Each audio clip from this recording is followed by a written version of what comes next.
কোচবিহার পঞ্চানন বর্মা ইউনিভার্সিটির ষষ্ঠ সেমিস্টারের ভূগোল ছাত্রছাত্রীদের জন্য আমাদের আজকের এই বিশেষ ভিডিও। ষষ্ঠ সেমিস্টারে আমাদের মেজরের তিনটা পেপার থাকে, মেজর 10, মেজর 11 এবং মেজর 12। এই তিনটা আমাদের মেজর পেপার থাকে। আমাদের নতুন পরিবর্তিত কোশ্চেন প্যাটার্ন এবং নম্বর বিভাজন অনুযায়ী এবার আমাদের পরীক্ষায় 1 নম্বরের প্রশ্ন আসবে, 5 নম্বরের প্রশ্ন আসবে এবং 10 নম্বরের প্রশ্ন আসবে। অর্থাৎ একটা ভালো স্কোরার হতে গেলে আমাদের 5 এবং 10 নম্বরের প্রশ্নগুলোর পাশাপাশি 1 নম্বরের প্রশ্নগুলো ভালো করে প্র্যাকটিস করতে হবে। তো 1 নম্বরের প্রশ্ন আমাদের পরীক্ষায় এবার 12টা আসবে, সেখান থেকে আমাদের 10টা প্রশ্নের উত্তর করতে হবে। তো আমরা কিন্তু ধীরে ধীরে এই মেজরের যে তিনটা পেপার, মেজর 10, 11, 12, এই তিনটা পেপার থেকে কিন্তু আমাদের যে 1 নম্বরের প্রশ্নাবলী হবে সেগুলো সাজেশন আকারে তোমাদের সামনে আমরা আলোচনা করার চেষ্টা করব। তো নমস্কার, আমি বাপি বিশ্বাস, তোমরা দেখছো স্টাডিকার WB ইউটিউব চ্যানেল। আজকের এই ভিডিওটিতে আমরা শুরু করতে চলেছি মেজর 10 জিওগ্রাফি থেকে 1 নম্বরের প্রশ্ন উত্তরের যে প্রথম সেট সেটা। আমরা এই পেপার থেকে টোটাল 3টে ক্লাস আলোচনা করব। 3টা ক্লাসে 1 নম্বরের প্রশ্নাবলী কিন্তু তোমাদের শেষ করে দেবো, অর্থাৎ পুরো সিলেবাস থেকে 3টা টোটাল ক্লাসে 1 নম্বরের প্রশ্নগুলো যা যা পড়তে হবে সেগুলো তোমরা পেয়ে যাচ্ছ। আজকে আমাদের প্রথম ক্লাস। তার আগে একটু কোশ্চেন প্যাটার্নটা তোমাদের ডিটেলসে আলোচনা করি। আমাদের টোটাল 50-এর মধ্যে থিওরি এক্সাম হবে, তার পাশাপাশি আমাদের 20 থাকে প্রজেক্টে, তারপরে 20 থাকে আমাদের ইন্টারনালে এবং 5 নম্বর থাকে আমাদের অ্যাটেন্ডেন্সে। সম্ভবত এখানে কি 100 হলো, কোথাও রয়েছে 25 হয়তো কোথাও থাকে, ঠিক আছে। তাহলে 50 আমাদের থিওরিটিক্যাল পরীক্ষা, 20 আমাদের ইন্টারনাল, 25 আমাদের প্রজেক্ট। তাহলে এখানে 25, এখানে 5, 30, এখানে 20, 50, এখানে 50, 100। এই হচ্ছে পুরো গল্প, ঠিক আছে। তো চলো দেখে নিচ্ছি গুরুত্বপূর্ণ প্রশ্নাবলীকে। আমরা প্রথম অধ্যায় থেকে যে প্রশ্নগুলো দেখব সেগুলো প্রথমেই রয়েছে উন্নয়ন বলতে কি বোঝায়, উন্নয়নের ভূগোলের প্রকৃতি কি, উন্নয়ন ভূগোলের পরিধি কি, অর্থনৈতিক উন্নয়ন সূচক বলতে কি বোঝায়, সামাজিক উন্নয়ন সূচক বলতে কি বোঝায় বা কাকে বলে, পরিবেশগত উন্নয়ন সূচক কাকে বলে।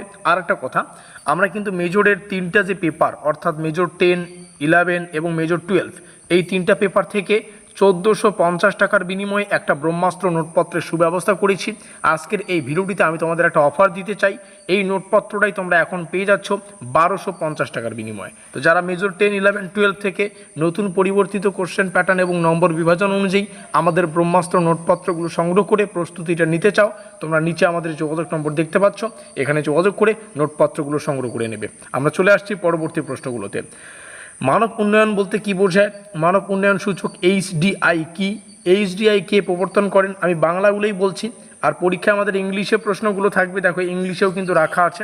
তো অবশ্যই তোমরা খাতায় নোট ডাউন করতে পারো, স্ক্রিনশট করতে পারো। এই PDF তোমরা আমাদের হোয়াটসঅ্যাপ গ্রুপে পেয়ে যাবে, ডেসক্রিপশন বক্সে হোয়াটসঅ্যাপ গ্রুপ লিঙ্ক রয়েছে, সেখানে যুক্ত হয়ে নাও। মানব উন্নয়নের প্রধান উপাদান কয়টি, গ্রামীণ উন্নয়ন বলতে কি বোঝায়, নগর পরিকল্পনা বলতে কি বোঝায়, ভারসাম্যপূর্ণ যে উন্নয়ন সেটা পড়বে, ভারতে ভারসাম্যপূর্ণ উন্নয়ন কেন প্রযোজ্য সেটা পড়বে, টেকসই উন্নয়ন বলতে কি বোঝায়, টেকসই উন্নয়নের প্রধান লক্ষ্য পড়বে, উন্নয়নের একটি অর্থনৈতিক সূচকের নাম, সামাজিক সূচকের নাম, পরিবেশগত সূচকের নাম, একটি বিষয়ের নাম, উন্নয়ন ভূগোলের একটি বিষয় পড়বে। আমাদের সিলেবাসে টোটাল 2টা চ্যাপ্টার থাকে, তো দ্বিতীয় চ্যাপ্টার থেকে দেখে নিচ্ছি। ভূপ্রকৃতি বলতে কি বোঝায় এটা পড়বে। উত্তরবঙ্গের প্রধান ভূপ্রকৃতিগত বিভাগ কয়টি, জল নিষ্কাশন ব্যবস্থা বলতে কি বোঝায়, উত্তরবঙ্গের একটি প্রধান নদীর নাম, উদ্ভিদ বলতে কি বোঝায়, উত্তরবঙ্গের জীববৈচিত্র্য বলতে কি বোঝায়, জীববৈচিত্র্য সংরক্ষণ কেন করা হয় বা কেন প্রযোজ্য, রাজবংশী কারা, টোটো রাজবংশী কোথায় বসবাস করে, রাভা জনগোষ্ঠী কোন অঞ্চলে বসবাস করে, ওরাও কারা, তারপরে দ্রুকপা জনগোষ্ঠী কোথায় দেখা যায়, তারপরে পর্যটন বলতে কি বোঝায়, উত্তরবঙ্গের একটি প্রধান পর্যটন কেন্দ্রের নাম লেখো। এই কোশ্চেনগুলো তোমাদের ডিটেলসে পড়তে হবে। এবং বাকি প্রশ্ন, উত্তরবঙ্গের পর্যটনের একটি সমস্যা, একটি সম্ভাবনা, বন্যা বলতে কি বোঝায়, আকস্মিক বন্যা কি, ভূমিধস কি, শিলাবৃষ্টি কি, মানুষ বন্যপ্রাণী সংঘাত বলতে কি বোঝায়, এগুলো ডিটেলসে পড়ো। বাকি কোশ্চেনগুলো তোমরা এখান থেকে দেখে নিতে পারো। ডুয়ার্স অঞ্চল কোন কারণে বিখ্যাত, এবং বাকিগুলো তোমাদের সামনে শেয়ার করলাম। উত্তরবঙ্গে পর্যটন শিল্পের গুরুত্ব কী, উত্তরবঙ্গের ঐতিহ্যের একটি উদাহরণ দাও। আজকে আমরা প্রথম ক্লাস আলোচনা করলাম, আর যেমনটা শুরুতেই বললাম, এই ভিডিওটা দেখেই কেউ কোয়াইট করবে না, কারণ আমরা 1 নম্বরের প্রশ্নগুলো টোটাল 3টা ক্লাসে তোমাদের সামনে শেয়ার করব। অনেকের হয়তো এই ষষ্ঠ সেমিস্টারটাই লাস্ট সেমিস্টার, কারণ অনেকে চাইছো 3 বছরের গ্র্যাজুয়েশন ডিগ্রি পূর্ণ করতে।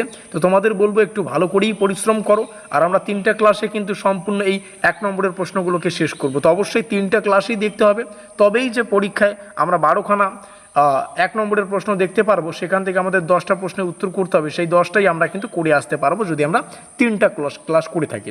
আর যারা জানো না, তোমাদের সুবিধার্থে জানিয়ে রাখি, শুধু যে ষষ্ঠ সেমিস্টার তা তো না, কোচবিহার পঞ্চানন বর্মা ইউনিভার্সিটির আমরা কিন্তু 5 বছর থেকে নোটপত্র প্রদান করে আসছি। এই 5 বছরে আমরা বিভিন্ন উপর নিচ দেখে আসছি। এই 5 বছরে আমাদের নোটপত্র থেকে কিন্তু আমরা বারংবার কমন দিয়ে আসছি। তো এই বিশ্বাস ভরসা রেখে আমরা বিভিন্ন পরীক্ষা নিরীক্ষা করে প্রত্যেকবার নোটপত্র তৈরি করি। ষষ্ঠ সেমিস্টারেও এর ব্যতিক্রম আমরা দেখিনি।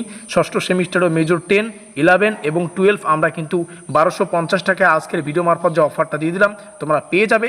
শুধু তাই নয়, শুধুমাত্র যে ষষ্ঠ সেমিস্টার তাই নয়, এরপরে তোমাদের 4 ইয়ার যে রিসার্চ ডিগ্রি শুরু হচ্ছে 7th এবং 8ম সেমিস্টার থেকে, সেখানেও তোমরা চাইলে আমাদের কাছ থেকে নোটপত্র সংগ্রহ করে প্রিপারেশান নিতে পারবে। এখানে তোমরা আমাদের অফিসিয়াল কন্ট্যাক্ট নম্বর দেখতে পাচ্ছ, এখানে যোগাযোগ করবে আমাদের সাথে। এটা আমাদের অফিসিয়াল কন্ট্যাক্ট নম্বর, এখানে যোগাযোগ করে নোটপত্র সংগ্রহ করতে পারবে। ভিডিওটিকে শেষ পর্যন্ত দেখার জন্য অসংখ্য ধন্যবাদ। আর নেক্সট ক্লাস খুব দ্রুত আসতে চলেছে, তার জন্য চ্যানেলটিকে সাবস্ক্রাইব করে দিয়ে আমাদের সঙ্গে থাকতে হবে। দেখা হচ্ছে আমাদের পরবর্তী ক্লাসে।